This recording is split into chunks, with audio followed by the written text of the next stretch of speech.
Obrigado pela oportunidade, Diego e Daniele Scubs. José, eu quero te agradecer por toda essa fala e toda a reflexão que tu traz para a gente. É muito legal ver se materializar aquele título que já era um tanto poético, se materializar na tua arquitetura de uma forma tão concreta mesmo. Acho que fica bem claro, apesar da licença poética, que aquele título realmente faz sentido, né? E achei interessante também a questão da deriva. Eu estive lá em 2018,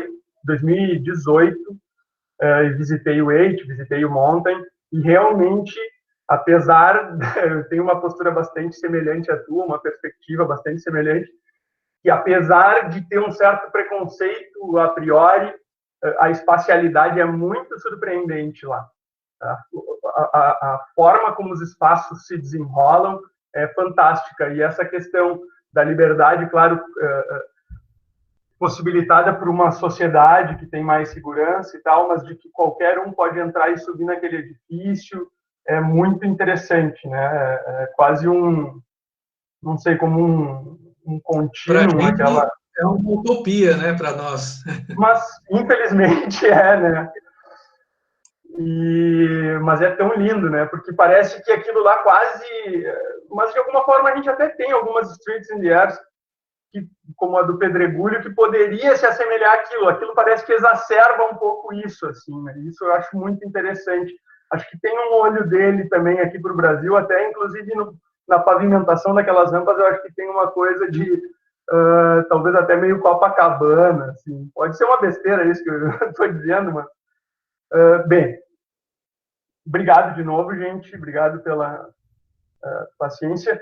Eu vou fazer uma fala a respeito de um pedaço da produção do meu escritório, um pedaço bem singelo, em um porte bem menor do que o José nos apresentou até agora, mas muito mais a fim de refletir a respeito de algumas possibilidades espaciais e talvez um tanto menos, nesse momento, falar da técnica, apesar de que a técnica é inerente à arquitetura e fundamental para qualquer boa arquitetura, né? O B2F Arquitetura é um escritório constituído por 4 sócios hoje, inicialmente eram 3, nós nos formamos juntos em 2009, na Universidade Ritter dos Reis, antes da venda dela para a Laureate, numa época gloriosa, em que era uma universidade muito, muito, muito reconhecida na arquitetura rio-grandense, e fui formado por excelentes professores, aos quais eu agradeço e mantenho contato ainda até hoje.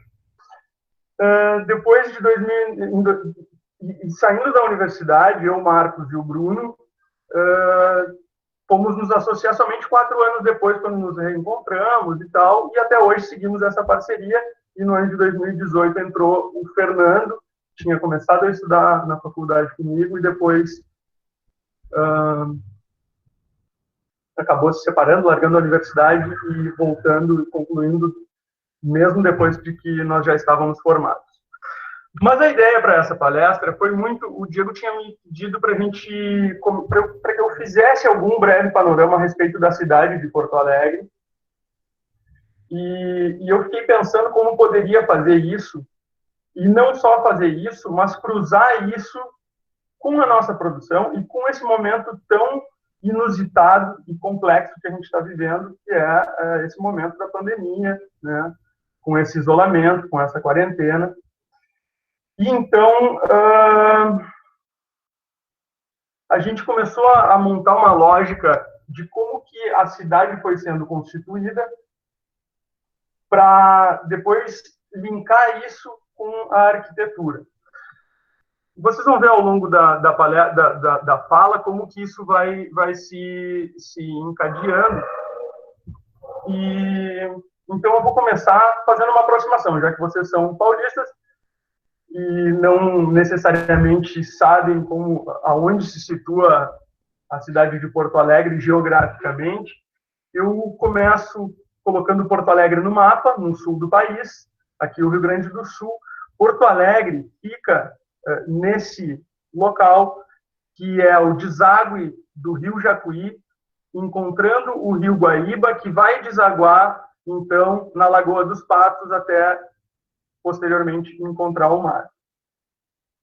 A gente está próximo de Florianópolis, Gramado, essa cidade tão almejada pelo turismo atualmente no Brasil, mas que é um pastiche, de alguma forma. Não tem nada de histórico lá, e sim é uma grande montagem, uma grande cenografia. E a gente também está muito próximo de Montevidéu e Buenos Aires, aqui na parte inferior da tela, que tem uma cultura muito próxima da nossa, né? O gaúcho, o pampa, a estética do frio, né? E Porto Alegre está representada aqui nesse mapa, com essa mancha vermelha, excluindo a região metropolitana. Essa é a cidade propriamente de Porto Alegre. Então, como eu havia comentado, aqui é o delta do Jacuí, o rio vem por aqui e deságua, então, nesse delta, né? E aqui nós temos o rio Guaíba, o lago Guaíba, que a gente chama Rio Guaíba, mas é um lago, efetivamente, e a cidade de Porto Alegre nasce nessa península, de frente para o delta, né? Quem chega de avião, como os ventos predominantes conduzem o avião geralmente nessa rota, vem do oeste para o leste e enxerga, então, esse delta e o centro da cidade, essa península, que eu comento que é onde acontece a fundação da cidade, aqui. Essa é uma aproximação, então, dessa região central, e essa é a península onde nasce a cidade, de frente para esse delta. Aqui a gente vê uma vista aérea, na qual a gente identifica muito claramente que há uma massa construída nessa região, né? Bastante densificada, realmente como um centro urbano, e essa outra parte mais arborizada, que é um grande parque chamado Parque Harmonia, e a orla recém-inaugurada agora, projetada pelo Jaime Lerner. E isso representa, sim, também algumas camadas históricas da nossa cidade, né? Originalmente, o centro era configurado somente por essa área. E essa outra região aqui, na realidade, foi tomada do rio com uma série de aterros, né? Essa península aqui é onde acontece a fundação da cidade de Porto Alegre. Esse é uma reprodução de um mapa de 1772, na qual a gente consegue observar o quê? Um traçado um pouco mais definido aqui, e ao norte, esse mapa está invertido, se vocês forem observar, provavelmente decorrente de uma ocupação, efetivamente, se acessava por aqui a cidade, então imagino que uma cartografia que representava mais essa perspectiva. Então, e ao sul, ruas ainda projetadas, não efetivamente construídas, e se expandindo também para esse lado leste da cidade. Olhando essas pinturas de 1852, alguns anos depois, quase um século depois, a cidade ao norte bastante constituída, a gente está olhando do delta do Jacuí, de uma das ilhas, para aquele centro. E nesse centro a gente observa esse relevo, né? Existe uma crista nessa península, onde se insere a igreja matriz, a Santa Casa de Misericórdia, que tratava dos leprosos naquela época, e uma via que foi chamada de Rua da Igreja e hoje é a Duque de Caxias, que é a primeira radial de expansão da cidade. Aos pés dessa península, ao norte, então, esse porto, que foi estrategicamente escolhido devido a essa proximidade do delta, e que, de alguma forma, então, cria águas mais calmas para a instalação e para aportar esses barcos. Não só isso, a fachada norte é mais ensolarada do que a fachada sul da península e, portanto, mais adequada para esse clima frio e rígido que a gente tem no inverno, com uma razoável umidade também, que prejudica bastante, prejudica não, mas condiciona bastante as nossas construções, a nossa vida como um todo. Portanto, eles instalam essa vila ao norte. E a gente pode constatar isso muito claramente nessa outra pintura do mesmo autor, olhando da Zona Sul para o centro ao norte, vendo ao fundo do centro o delta do Jacuí, e aqui sim, uma topografia não tão ocupada, com algumas construções aqui, outras aqui, e outras começando a se alongar pela orla para essa Zona Sul, mas que mostra como essa ocupação inicialmente foi feita ao norte. Mais ou menos da mesma época dessas pinturas, esse mapa de 1840 começa, já nos mostra então essa cidade mais densa a norte, em planejamento ao sul, com uma fortificação que protegia a cidade de qualquer possível invasão, e o anseio de tomar da água um trecho para a instalação de um porto e a retificação dessa orla que, nesse momento, ainda se encontrava em seu estado natural.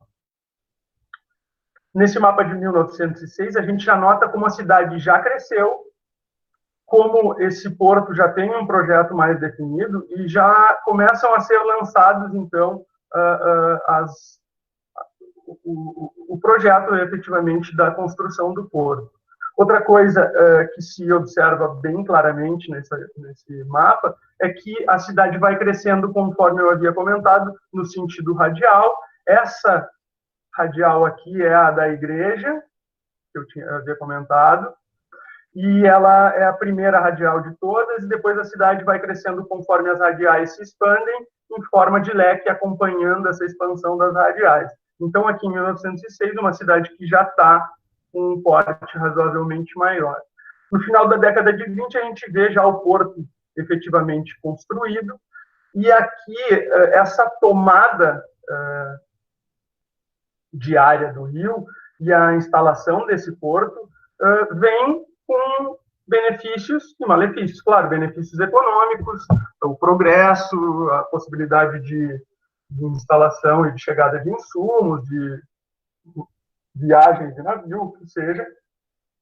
Porém, começa a afastar essa borda, que é a borda original da cidade, e que tinha a Rua da Praia margeando o rio, agora, então, desse trecho. Porém, a Zona Sul, a princípio, ainda permanece em contato com esse lago, né? Eu falo rio, mas é pelo hábito, porque é o Rio Guaíba, mas ele é um lago. Então, ao sul, a gente observa que ainda está sem o aterro, aqui na década de 20, mas já existem algumas dragas, começando o processo de ocupação dessa borda, e que, inclusive, vai acabar instalando o estádio do Internacional em cima desse aterro, né? Futuramente, este trecho aqui vai se tornar um grande parque, tanto quanto esse. Aqui o Parque Harmonia, mais próximo do centro, e mais na extensão, um parque mais linear junto da orla, em direção ao sul, o chamado Parque Marinha do Brasil. E aqui a gente tem uma imagem que me parece muito interessante, do Clóvis Dariano, que é um artista plástico. Em 1777, ele não tinha nascido ainda. Em 1977, cria essa obra, né, essa série, que se chama Paisagem sobre Paisagem, e que é muito interessante, porque Porto Alegre estava criando uma paisagem sobre outra paisagem, e ele vem fazer uma obra que fotografa uma foto sobre a outra, que é uma paisagem sobre outra paisagem. Então, uma coisa meio retroalimentada, assim, me parece poeticamente muito bonita. Assim. Aqui é mais uma das fotos da série, e que a gente vê a construção de um dos ícones de Porto Alegre. Quem já veio aqui e foi ao centro, no acesso de quem vem do sul da cidade para o centro, se passa por um edifício que parece, que muitos chamam de rampa de skate, que tem as duas laterais dele, leste-oeste, inclinadas como uma rampa de skate, e aqui ele ainda estava em construção, junto com essa orla. E todo esse processo aterros, acaba, de alguma forma, tirando do centro da cidade essa possibilidade de conexão com essa natureza, que, na realidade, não são barreiras, mas, de alguma forma, filtros que prejudicam um pouco um contato direto, mas não inviabilizam ele, né?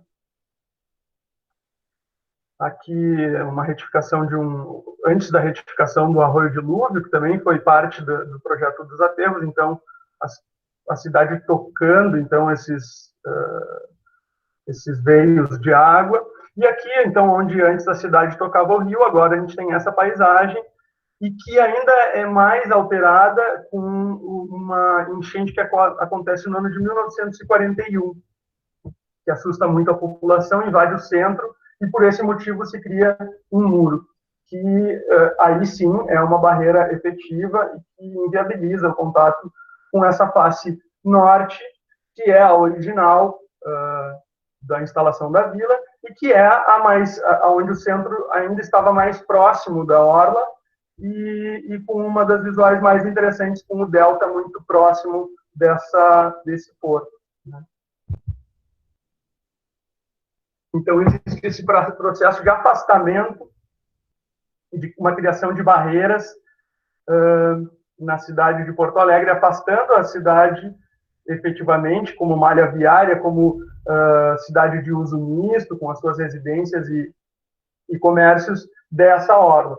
Então, aqui nesse parque, as construções são todas governamentais, estatais, municipais. Aqui tem o parque. Então, a cidade efetivamente não chega mais nessa beira.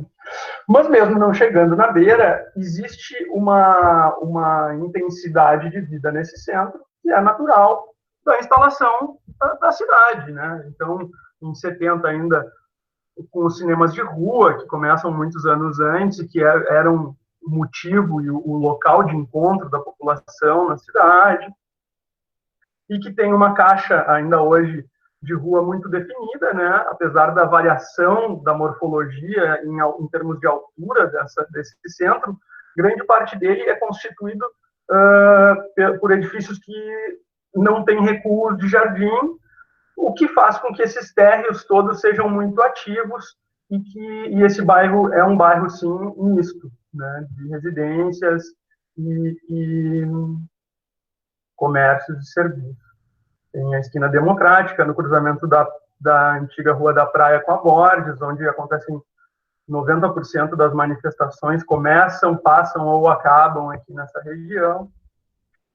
E também existe a outra cidade, né, que se expande radialmente e que, com o advento do carro, começa a se expandir muito ao sul, bastante também na região leste, e que, decorrente, talvez, desse American Way of Life, da casa de subúrbio e tudo mais, começa a criar locais e bairros mais de dormitório, menos mistos, mais monofuncionais, e com isso, ruas menos ativas.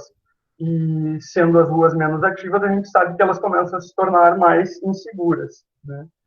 Então, esse crescimento faz com que essas construções que estão na periferia, ou até no delta do Jacuí, eu vou mostrar um exemplo, comecem a se isolar por medo, por segurança, ou por um conceito de afastamento da rua e de tentar viver em uma propriedade que represente um sítio ou algo do tipo. Se a gente olha aqui no delta do Jacuí, a gente tem uma configuração de rua em um trecho um pouco mais humilde de uma rua, assim, um labirinto, né? Que, por mais que ao avançar da rua comecem a ter propriedades de maior valor e realmente vão chegando a propriedades de milionários nessa mesma rua, no mesmo segmento daquela rua onde haviam construções humildes, o padrão urbanístico segue. E a gente há de convir que isso daqui não sei nem se dá para chamar de urbanismo, né? É um desgosto caminhar numa rua como essa. Imagina que vida é essa onde tu vai no mercado e tu não consegue nem cumprimentar o teu vizinho, tu não sabe nem mesmo a cara dele, porque todo mundo deve andar de carro aqui, né?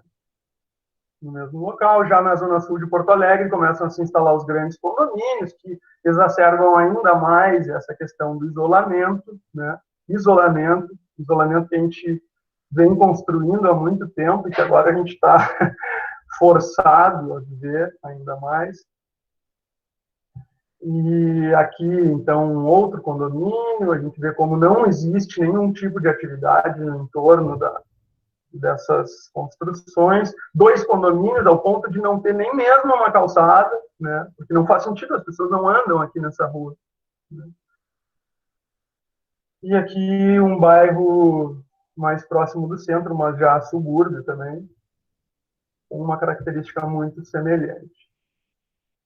Bom, por que a gente traz esse panorama? Porque, de alguma forma, nos pareceu interessante falar dessas barreiras, desses filtros, desses possíveis isolamentos, para refletir de que forma podemos construir pequenos objetos arquitetônicos, sejam eles casas, reformas, o que for, de modo a negar essa negação, de modo a potencializar as interrelações, seja das pessoas com as pessoas, dos habitantes das casas entre eles, seja deles com a cidade.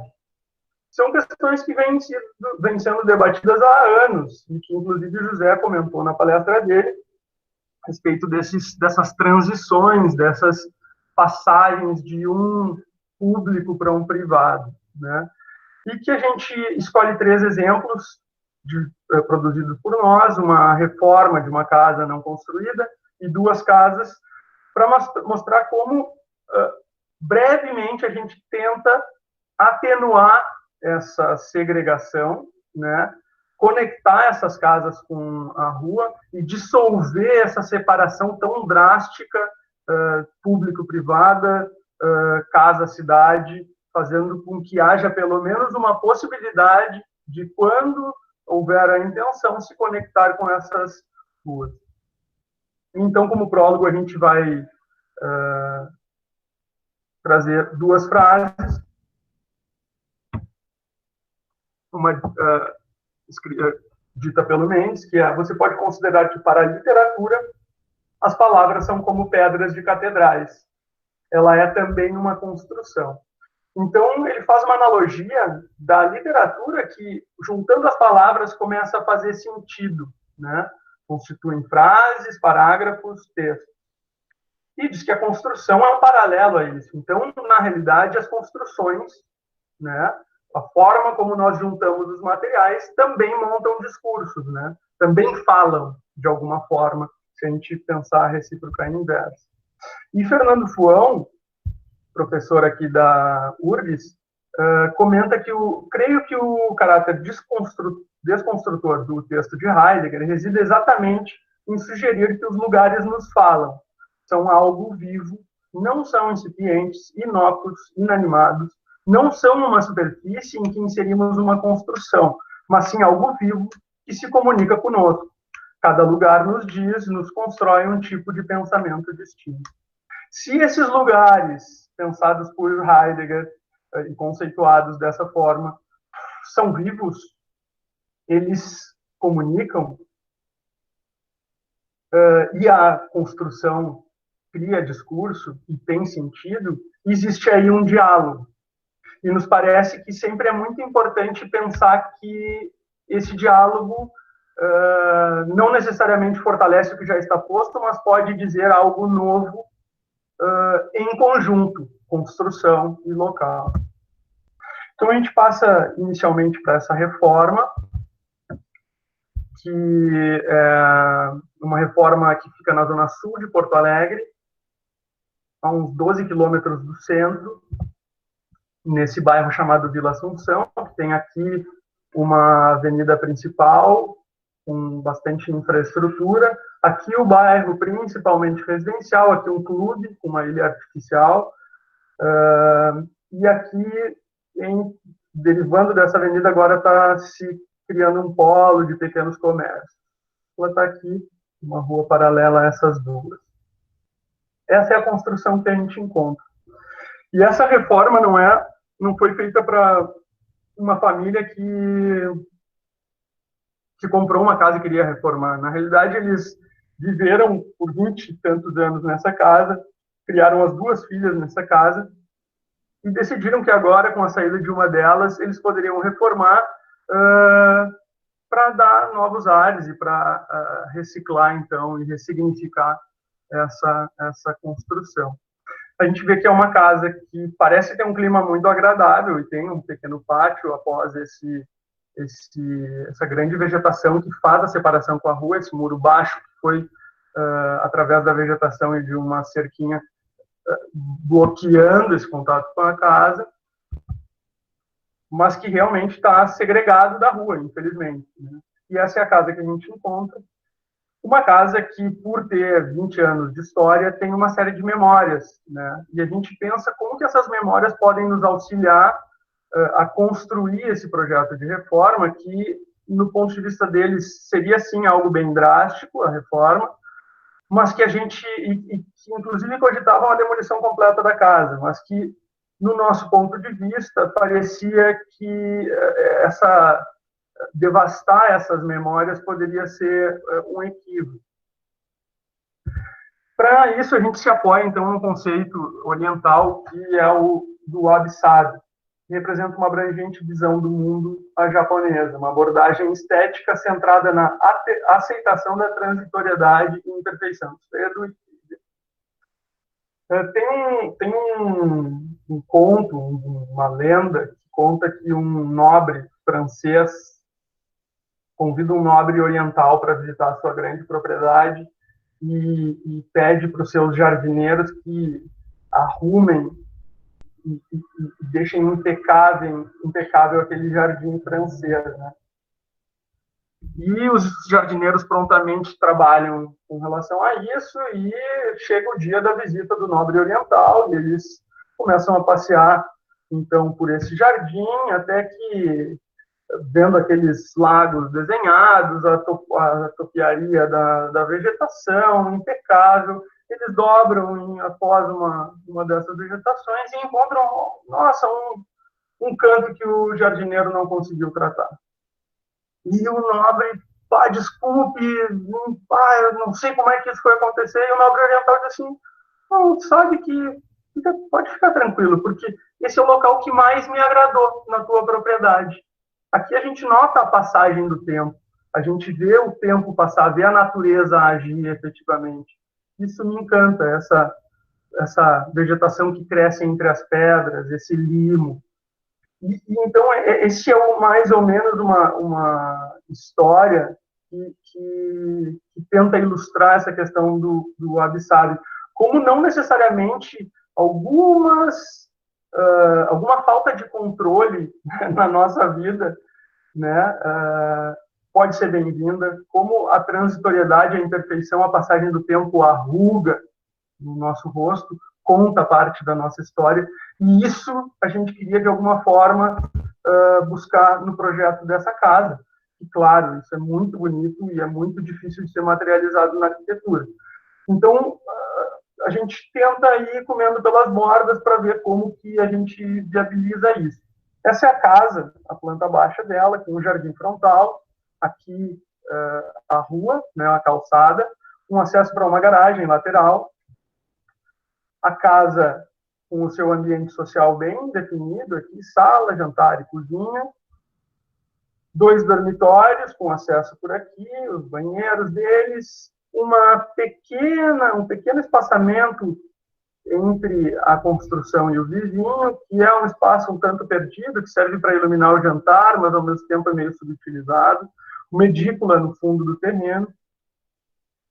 E a gente começa a pensar que as grandes memórias dessa família, apesar de, claro, existirem algumas nos dormitórios, acontecem efetivamente nos ambientes sociais. As memórias familiares estão na sala de jantar, na sala de estar, numa refeição feita em coletivo por essa família. E a gente pensa, então, que esse é o ponto de partida e esses são os ambientes, pelo menos espacialmente falando, que a gente pretende preservar para ressignificar no nosso projeto. Então, a gente começa a fazer algumas demolições nessa casa, nessa construção, criando, então, a possibilidade de que a garagem e os quartos se tornem um grande contínuo e que esses espaços, esse espaço tripartido que representava estar, jantar e cozinha, permaneçam espacialmente. Então, a memória espacial deles permanece. A gente cria uma barra ao fundo, junto daquele trecho um pouquinho mais largo na lateral com alguns serviços, rompe a parede, eliminando então aquela nesga que tinha mais ou menos uns 90 centímetros e expandindo então esse espaço até aquele limite e possibilitando que aqui se instale um grande ambiente mais amplo social. Essa é a planta. A ideia é que a casa se desenvolva e se relacione com diversos pátios que representam diversas memórias. O pátio frontal, que era bastante utilizado por eles, a sala vira um grande pátio com um fogo de chão no seu centro, como a chama que queima na memória dessa família. Um outro pátio aqui que fica representando mais um pátio tanto para esse quarto quanto um pátio de serviço e um pátio ao fundo. Aqui um outro pequeno pátio para uma ventilação cruzada neste dormitório e para iluminar esse banheiro e ter ventilação natural para ele. E essa casa anseia contatos, possibilitar contatos um pouco mais francos com a rua. Né? Então, lá do fundo, se abertas essas duas esquadrias, tu consegue olhar alguém que esteja caminhando lá, ou o teu amigo que chegou para um churrasco, e tu está aqui fazendo o teu churrasco, o pessoal está aqui na piscina, alguém sai, vai lá e abre para ele. Né? Aqui, um eixo de circulação que também cruza e corta a casa, e se olhar reto lá do fundo para cá, tem uma janelinha que tu também consegue enxergar lá na frente, desse quarto, através desse pátio e dessa garagem, se enxerga a rua também. E mais do que isso, a gente faz com que a calçada, tão comum nesse bairro com basalto irregular, adentre a casa, configure essa garagem, passe por um hall de entrada e se estenda, fazendo a circulação interna por toda a casa, chegando à extremidade de fundos da construção. Além disso, há um outro elemento articulador que faz a cobertura dessa circulação e da garagem, que é uma cobertura de concreto e que vai servir como uma grande calha para duas águas que escoam a chuva dessa ala para cá e dessa ala para cá. Dessa forma. Então, esse é o elemento de concreto. Essa é a comentada rua, então, com o piso de basalto e a calha de concreto, e telhados com telha metálica e caibro de madeira, fazendo um telhado borboleta, jogando essa água para o miolo da quadra. A gente encontrou essa memória que, na realidade, a gente não conhecia, foi encontrado depois, ao longo do projeto, na qual, originalmente, a casa tinha um telhado borboleta, e depois acabou se transformando nisso aqui. Então, essa é a casa materializada, a gente vê esse piso, sai da rua e entra e vai adentrar a casa, uma grade agora mais permeável, essa estrutura de concreto que, de alguma forma, vai se desdobrar e vai entrar lá para dentro da casa, fazendo essa rua junto com o piso, a possibilidade de da frente da casa, se olhar lá para o fundo, para o pátio que está ao fundo, né? E as paredes preservadas da casa, de tijolo, à vista quando permanece. Né? E essa relação, por um exemplo, quando se olha daqui da cozinha lá para frente, se nota que vai se enxergar lá realmente a rua. Então, teu vizinho, de repente, tu está aqui na sala, teu vizinho está passando ali com um carrinho de nenê num domingo e tu, vizinho, como é que tá?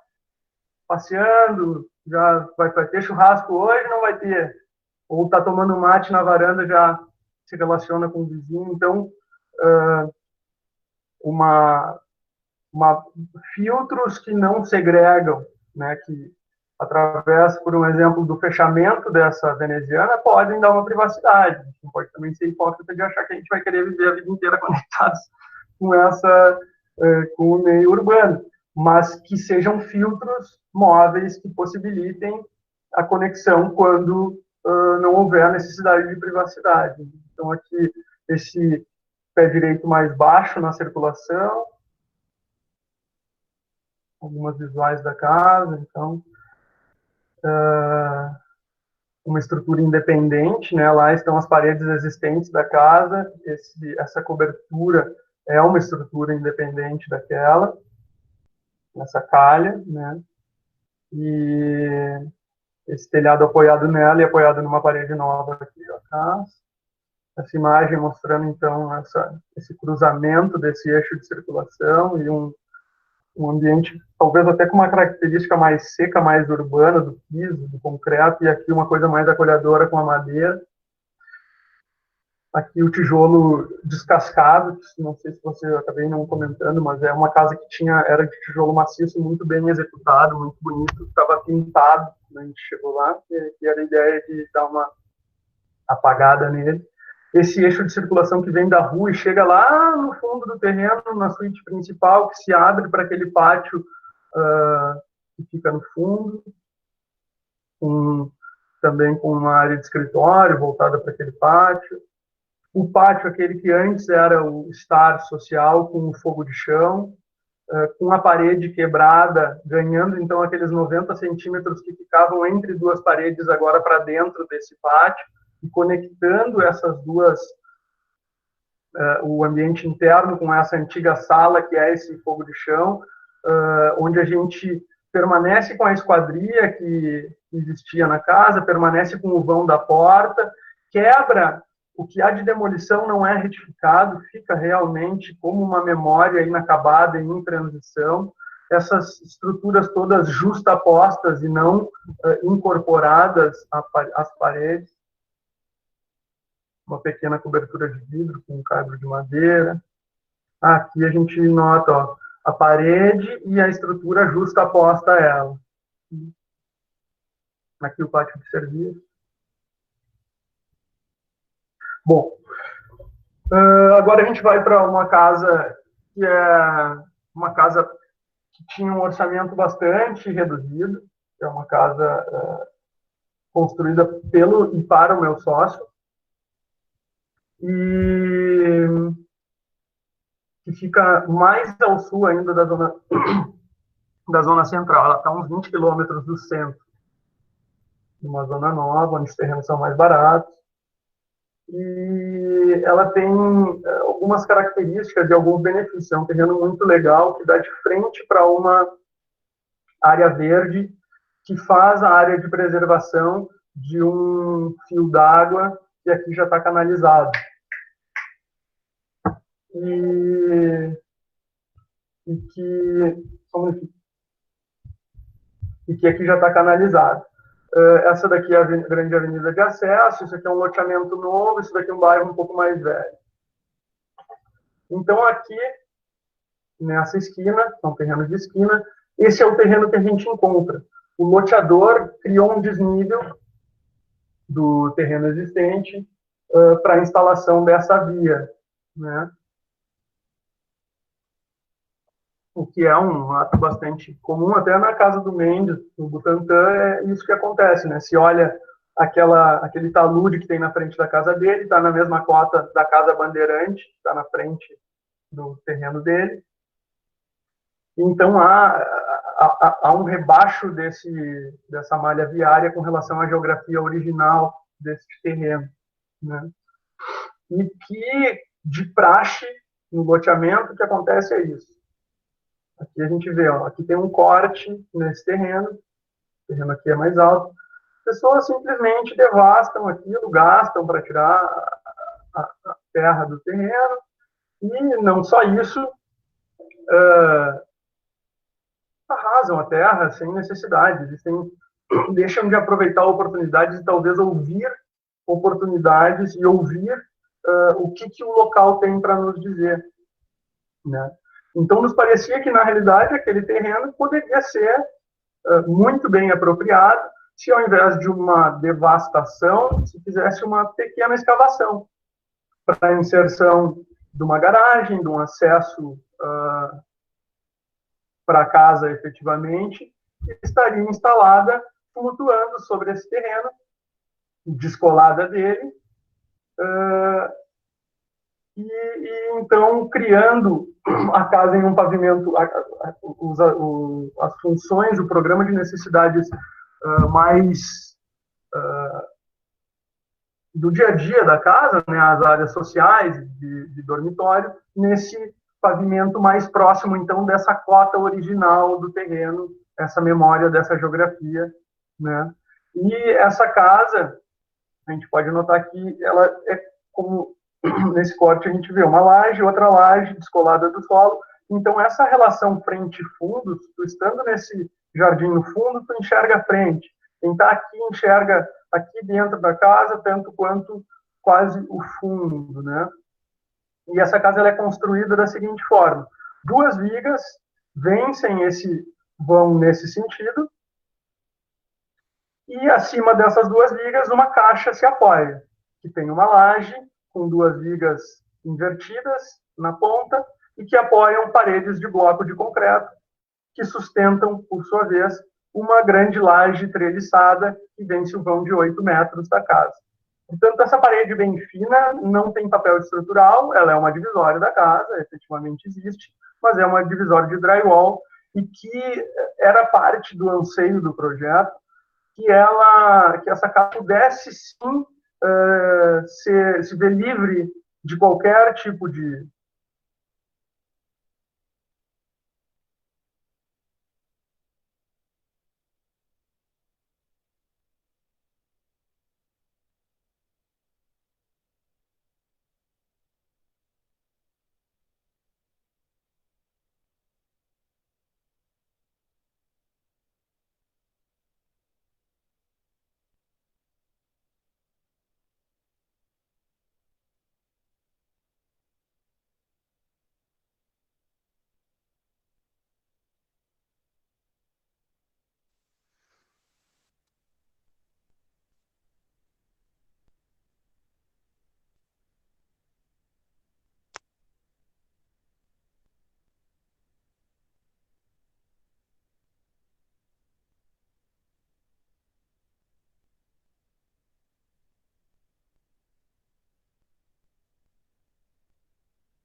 Vocês me ouvem?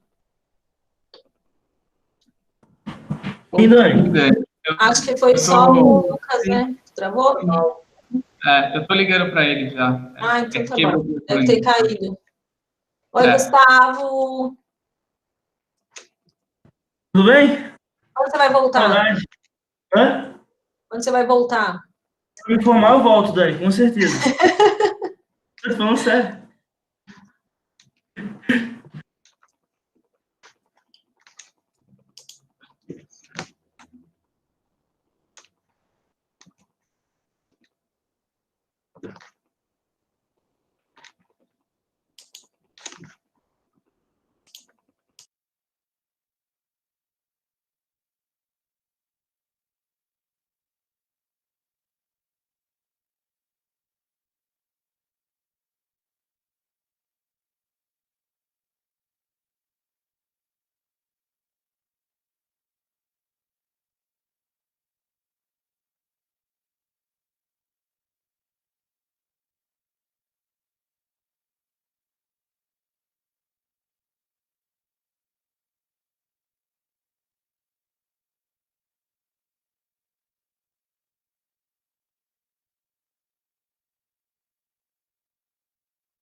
Travou aqui.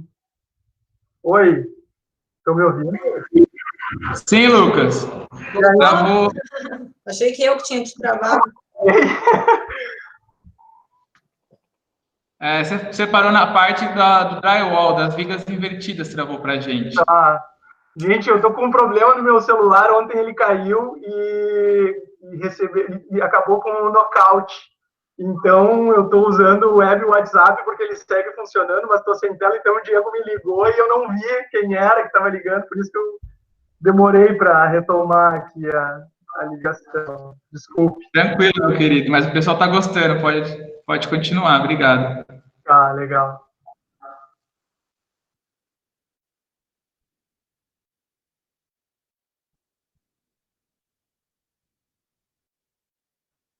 Estão vendo aí, gente? Volta no corte, a gente tinha parado no corte a hora que você apresentou. Aqui ou neste aqui já? Não, no segundo, esse aí, pode continuar, daí mesmo.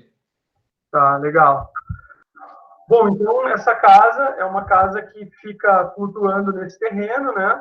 E que essas duas vigas aqui afastam esse volume construído do solo, onde se lança em cima dessas vigas as vigas invertidas, as paredes de bloco de concreto e uma laje treliçada que faz a cobertura. Então, efetivamente, um tubo retangular, onde essa parede de drywall, na realidade, ela é exclusivamente um fechamento, né? O que permite, então, que esse pavimento, se necessário, seja totalmente aberto e, inclusive, se a região, por um exemplo, em um dado momento se torna comercial, a gente pode transformar essa casa tranquilamente em um ambiente comercial, um banheiro, um acesso e, então, uma multiplicidade funcional, né? A ideia, então... Bom, e aí a gente pode olhar aqui, então, o início das obras, com essa escavação, depois a construção dos arrimos, dos blocos de concreto. Em cima desses blocos de concreto e desses arrimos, então, duas vigas, que vão amparar aquela laje, que faz a laje de entrepiso, e que tem as suas vigas invertidas aqui, sustentam esses blocos de concreto, e que sustentam, então, por fim, essa laje treliçada, deixando isso como quase um canudo, sem as duas pontas, né? E que permite uma conexão frente e fundos bastante intensa, e de dentro da casa, então, que se olhe para aquela massa vegetada lá e para a rua que está acontecendo aqui embaixo, aqui no canto a gente pode ver ela. Então, isso daqui é uma laje treliçada com tavelas de isopor, aqui o drywall, que pode ser tranquilamente removido. Aqui a gente vê a obra já avançando, com o descolamento do solo. E aqui a casa, com a sua presença morfológica bem volumétrica, bem intensa, mas que é desmaterializada nas suas faces longitudinais e que vira esse prisma que pode ver e ser visto da rua, mediado por algum brise bastante espaçado e algumas cortinas, que servem, então, como filtro mediador dessas necessidades de privacidade ou não, alguma necessidade, algo... Estão ouvindo, gente? Estão ouvindo? Sim, sim. Sim. Show. Tá. Aqui os meus dois sócios na época, o Fernando ainda não era sócio. Esse é o proprietário da casa, esse é o outro sócio. Tem um acesso para essa cobertura. Então, os descolamentos, a viga se encostando, se apoiando no arrimo. Uma vista noturna, onde se nota esse descolamento do terreno e do arrimo.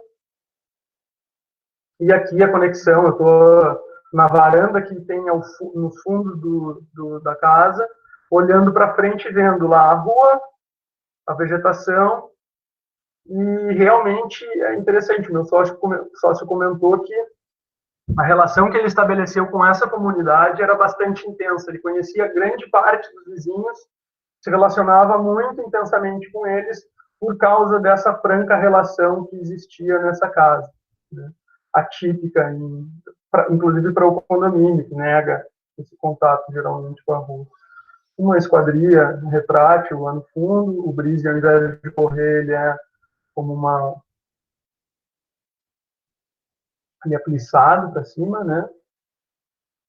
Então, esses detalhes da construção, a garagem, o bloquete que entra para dentro da garagem, a escada que eu comentei, que sobe para a cobertura, tem um pequeno deckzinho em cima desse pergolado, que fica ao fundo, um deck que se estende na extensão que se estende na continuidade da cozinha, o carrinho do filho dele, coisas que vão surgindo com a vida, o chuveirinho com pedrinha, a escadinha que ele queria. E agora a gente vai para o último projeto, que é a Casa Bertol, que inclusive a Liciane e o Fabrício me comentaram que estavam nos ouvindo aqui. Então, não sei se ainda continuam, mas fiquei bem contente. Eu avisei eles que a casa deles ia aparecer aqui, eles viraram grandes amigos. E então, espero que estejam gostando da fala. E vamos conversar depois. Vocês têm bastante para falar a respeito da casa, acho que muito mais do que eu diria. Então, uma casa no litoral, né? É uma casa de veraneio. Porto Alegre está aqui, na beira do Guaíba, e isso fica a norte, nordeste, um pouquinho de Porto Alegre, uns 140 quilômetros. Esse é o local de inserção da casa, Praia de Rainha do Mar. Essa é a via que faz, que corta, que conecta praticamente todo o litoral norte gaúcho, que se chama Estrada do Mar, e que infelizmente vem sofrendo de um processo de construção de condomínios na sua beira, que é um crime, né? A gente começa a circular. Essa paisagem é muito bonita, é um pampa, à esquerda, ao oeste, se olha um pampa muito plano e ao longe a Serra do Mar.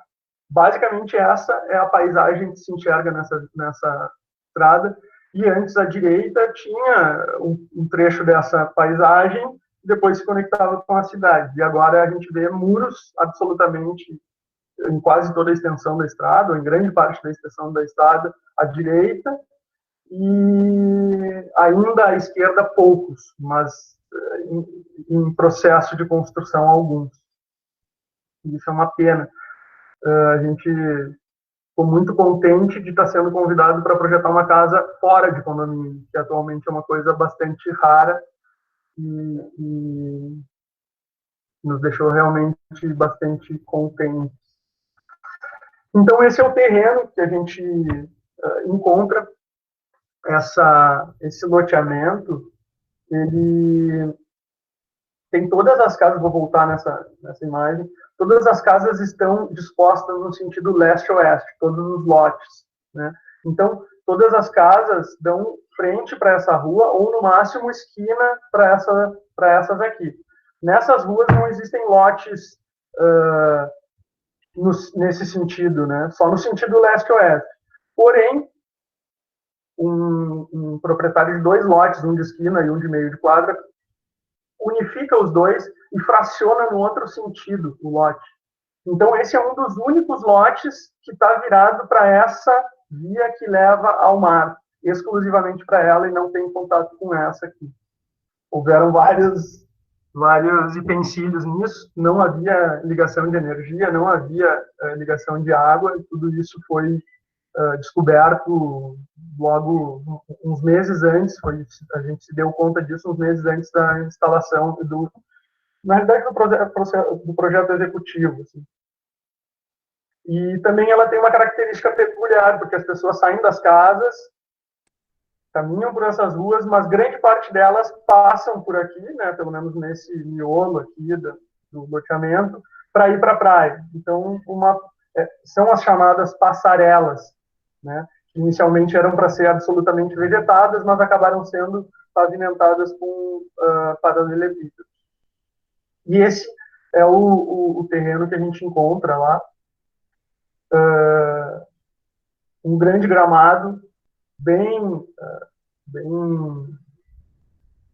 limpo, bonito, cortadinho, e que era utilizado pela vizinhança como uma pequena praça. O gurizada jogava uma bola, tem gente que tomava chimarrão aqui no fim de tarde, às vezes, quando os parentes vinham, estacionavam os carros em cima do gramado.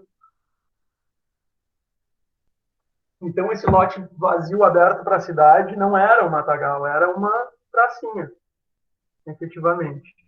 E nos parecia que essa característica era muito interessante de ser valorizada. Era uma característica que, claro, não ia ser a casa não ia se tornar uma praça, mas de alguma forma ela poderia ter alguma vocação mais urbana do que um enclausuramento, que se voltaria muito mais a esse sentido de conexão com a cidade do que do isolamento, né? Então a gente cria esse projeto que está composto por 2 blocos, um na frente do terreno, esse é um corte longitudinal no terreno, um bloco social na frente, um bloco íntimo nos fundos, um pátio frontal e um pátio intermediário, com esse volume social fazendo a mediação do mais público para o mais íntimo, e o pátio servindo a ambos como o epicentro da casa. Essa aqui é uma foto da maquete.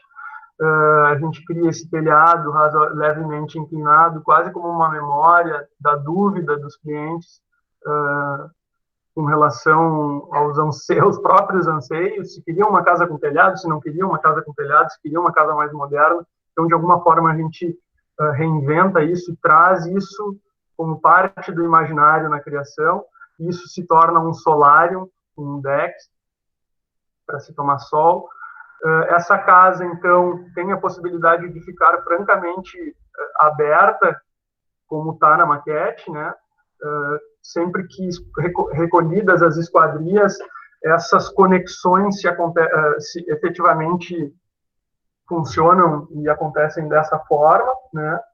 Então, todas as esquadrias se recolhem na frente dos planos, então, com planos venezianados na frente dos planos de alvenaria e folhas venezianadas na frente para o exterior das alvenarias e folhas de vidro para o interior das alvenarias. Então, é uma casa que, conforme o recolhimento e o movimento das esquadrias, ou tem o seu aspecto com a alvenaria aparente, ou tem o seu aspecto com a madeira configurando a fachada. Esse ambiente no qual está inserido o social aqui, ele é tripartido. Ele tem um momento aqui que é um pouco mais fechado, que tem a cozinha e o jantar, mas que tem que tem essa permeabilidade também através dessa perfuração. E o social, o estar, efetivamente, está aqui nesse platô que cruza da frente da casa, leva até o miolo da casa um deck de madeira, que se encerra, então, com uma piscina, que é o epicentro da casa. Aqui, um pequeno jardim de inverno, que quando a casa estiver toda fechada, a vegetação, por ser um ambiente descoberto, com esquadrias aqui para o interior da casa, traz a vegetação como parte inerente da espacialidade, ou muito intensamente participante dessa espacialidade, e que está configurado mais ou menos dessa forma. Então, o pátio frontal, o pátio central, o ambiente social de estar, que na realidade se estende, se configurando dessa forma, né? Com uma lareira e o jardim de inverno passando por trás dele, o jantar, a cozinha, e ao se acessar também ao modo quase de uma passarela que representa, então, quase uma rua que passa por dentro desse pátio, que cruza esse pátio e conecta esse volume com esse ao fundo, com os quartos se abrindo para esse epicentro, nesse caso se abrindo para um pequeno pátio que também dá acesso, então, para a cobertura através de uma escada Santos Dumont, que tem no meio da passarela, no meio dessa rua, entre aspas, o volume de serviço, com um lavabo e tudo mais, e que na extremidade ao fundo ocorre a circulação para os quartos, os 2 banheiros, e que, conforme a gente pode ver aqui, são todos nutridos com iluminação natural através dessa inflexão que se gera na laje ao fundo. Essa é a casa inserida, então, no contexto da rua, com esses grandes fechamentos de madeira, com o jardim de inverno à esquerda, e que, quando aberto, se manifesta assim, integrando frente, fundos, possibilitando uma conexão com essa cidade, e, quando necessário, mediada pelos painéis, por esses filtros intermediários, né? Aqui olhando o acesso dos carros, o deck que cruza da frente aos fundos, na reta, então, desse ambiente social, existe um painel, um ripado, que faz o fechamento aqui, que dá um pouquinho mais de privacidade para cá. Nessa época, e acho que ainda não foi feito, ainda depois eles nos contam um pouquinho, acho que ainda não foi feito o paisagismo, tem um paisagismo todo a ser feito nessa casa, que vai mudar bastante o aspecto dela. Aqui a gente nota como essa casa realmente, com os planos abertos, começa a ser bastante permeável, se vê o volume lá ao fundo, né? Essa cobertura se solta, fica bem solta no ar, é descolada por esse plano aqui de vidro. Da frente se enxerga a esquadrilha lá no fundo, se vê o deck cruzando por toda a casa, se vê um pouco do deck de madeira que configura o solário lá em cima. A conexão frente-fundos aqui, de novo a passarela lá atrás.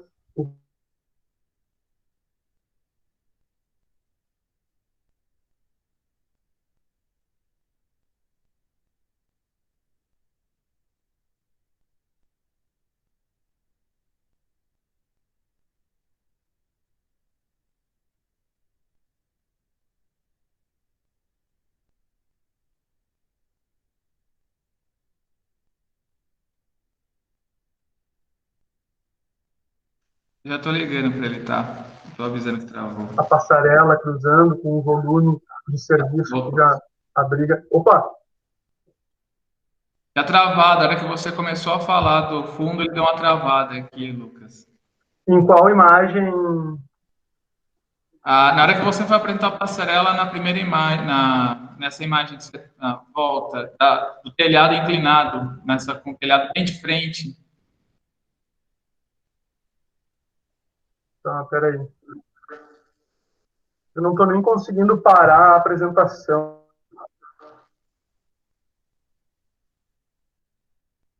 Vou sair e volto, tá? Jogo rápido. Tudo bem, a gente te aguarda.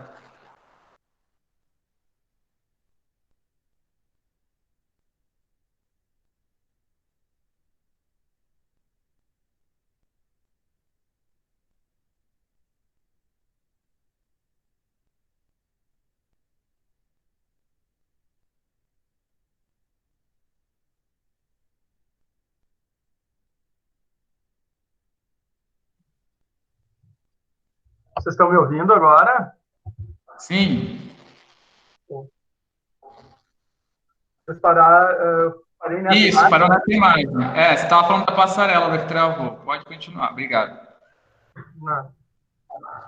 Então, essa passarela que se conecta lá com os fundos e tal, esse pilar solto que sustenta a cobertura, né? E que cruza essa alvenaria. Então, o piso de madeira que depois se transforma em deck lá.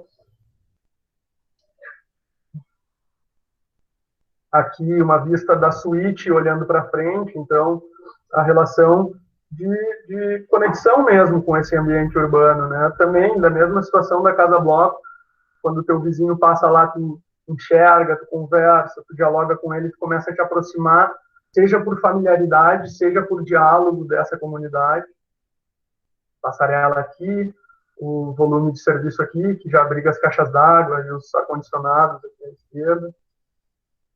O acesso que é feito entre a cozinha e o jantar, e que leva diretamente lá para o fundo, através dessa passarela, uma rua interna nesse pátio. E olhando da passarela para a rua, se enxerga lá também a casa do vizinho na frente.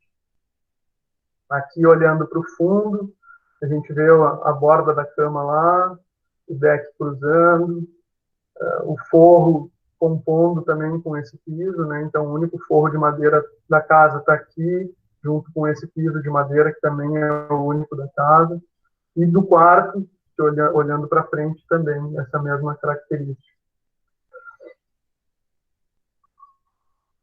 Aqui a gente tem, então, aquela lareira que está solta das extremidades e que cria, então, esse pátio, esse jardim de inverno, que faz com que a vegetação participe da sala, que tem um pergolado e que gera um filtro de luz também nesse ambiente. Passarela. Aqui uma foto da cobertura, então, gramada, o solário aqui, aquela abertura que gera iluminação lá para dentro, para a circulação e para o banheiro. E aqui a gente vê uma foto da circulação sendo banhada por essa luz, aquela inflexão na cobertura atrás, que tem uma calha que é o fundo. Uma foto da cobertura olhando a cozinha, a rua, a garagem, a rua, a grama, uma interlocução entre diversos momentos da casa, meio que unidos e passíveis de serem separados por esses filtros, né? Bom, eu trago também, o Diego tinha pedido para a gente comentar um pouco a respeito de processo, e eu fiquei meio assim, mas eu trouxe alguns desenhos mais técnicos, assim, então essa daqui era a planta técnica da execução da casa, já aparecem algumas coisas de elétrica, como as caixas, dutos de hidráulica, os tipos de tijolos, né, como tijolo aparente, tijolo de cutelo, furado, simples, deitado, fotos da obra também, com a fundação, o baldrame sendo executado em cima das cabeças de microestacas, descolado do solo, beneficiando também um pouco de distanciamento da umidade, apesar de que depois o terreno é nivelado, mas isso tudo beneficia um tanto essa situação da umidade. A estrutura foi executada para depois serem feitos a estrutura de concreto. A casa tem estrutura independente de concreto, depois são executadas as alvenarias todas. Esse plano de concreto, depois a gente vai ver um detalhezinho, ele se manifesta no interior da casa e para fora é um plano de alvenaria. Então é isso aqui, ó. Lá dentro está o concreto, aqui está a alvenaria. Aqui os detalhamentos, então, de como se faz a impermeabilização daquele beiralzinho que é mais saliente lá no ambiente social. Meus gatos estão fazendo estrago aqui, gente. Acabaram de derrubar o pote de água. Aqui também a situação de como que a gente faz com que essa esquadria fique solta no ar, né, digamos, como que ela vence esse vão entre essa alvenaria que está aqui fazendo o jardim de inverno e isso daqui. Existe uma estrutura metálica que fica escondida e que acolhe esses trilhos, depois a gente vai ver um detalhe disso. Aqui a parede de concreto justaposta à parede de alvenaria, o trilho passando por dentro, no caso do vidro, e no caso do trilho passando por fora da veneziana, sistemas de impermeabilização e tudo mais bem detalhado. O piso da cozinha, infelizmente, não foi executado com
Oi, gente, desculpe novamente.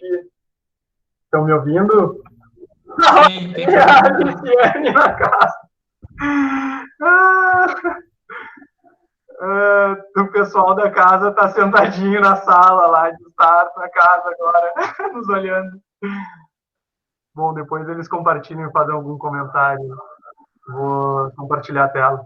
Parei aonde, Diego? Você parou na execução. Você estava, desculpa, mostrando os detalhes da cozinha, que o piso, alguma coisa do piso foi a hora que você parou. Tá.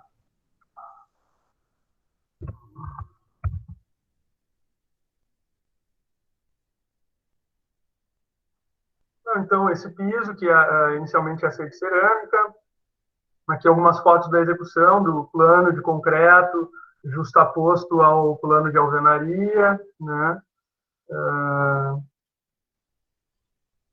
Detalhes.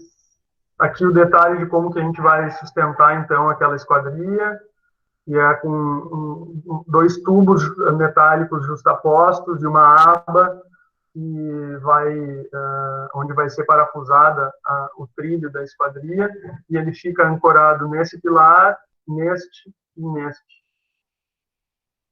Os detalhes do Cobogó, com as suas fiações, as suas armaduras de concreto, com fiação, com fiada dupla de tijolo, né, para poder amarrar isso tudo. A distribuição dos ar-condicionados que saem daquela caixa da caixa d'água e se distribuem, então, para os quartos, para a sala.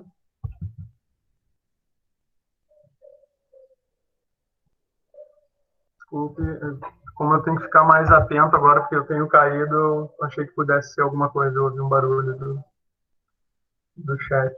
Então, a construção do solário, com os detalhes do solário, um detalhe lá do ripado do jardim de inverno.